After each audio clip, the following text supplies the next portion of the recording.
30 personnes jugées ayant participé à une manifestation d'insurrection ont été interpellées. D'autres en fuite, dont Afin Guessan et Albert Mabritois, se sont recherchés. C'est l'information qu'a donnée M. Adou Richard, procureur de la République près le tribunal d'Abidjan. C'était le vendredi 6 novembre 2020 au palais de justice d'Abidjan Plateau au cours d'une conférence de presse.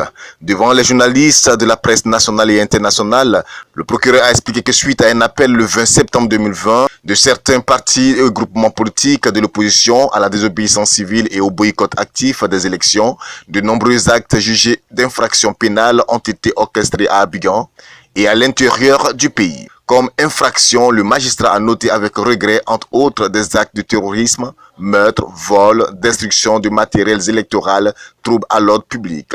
M. Adou Richard a noté également que le 2 novembre 2020, M. Afin Guessan a, au nom du groupement politique de l'opposition, annoncé, selon ses termes, la création d'un conseil national de transition dont l'objectif est d'attenter à l'autorité de l'État afin de parvenir au renversement des institutions de la République.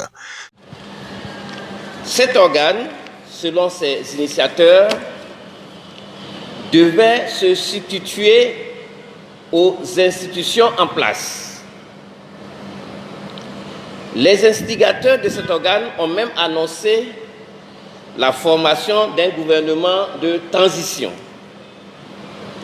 À l'analyse, tous les actes perpétrés et commandités par les promoteurs de cet organe avaient pour finalité d'attenter à l'autorité de l'État afin de parvenir au renversement des institutions de la République.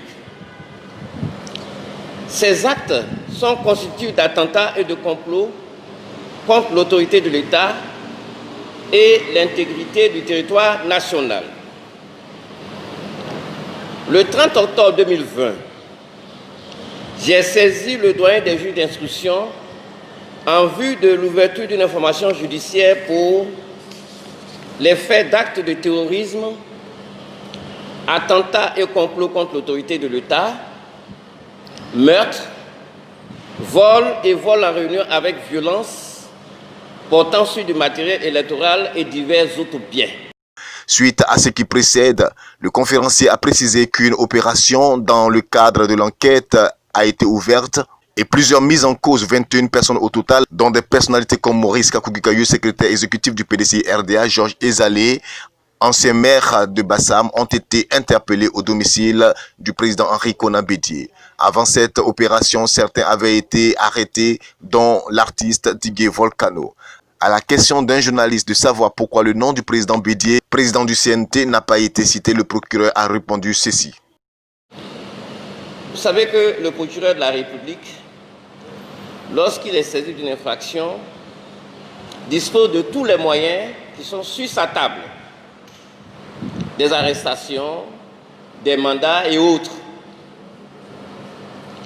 Il est clair que le procureur de la République, également, je l'ai indiqué lors de mes précédentes interventions, a l'opportunité des poursuites. Avant d'interpeller quelqu'un, il s'assure que cette personne, eu égard à son âge, eu égard à ses conditions physiques, peut supporter la détention.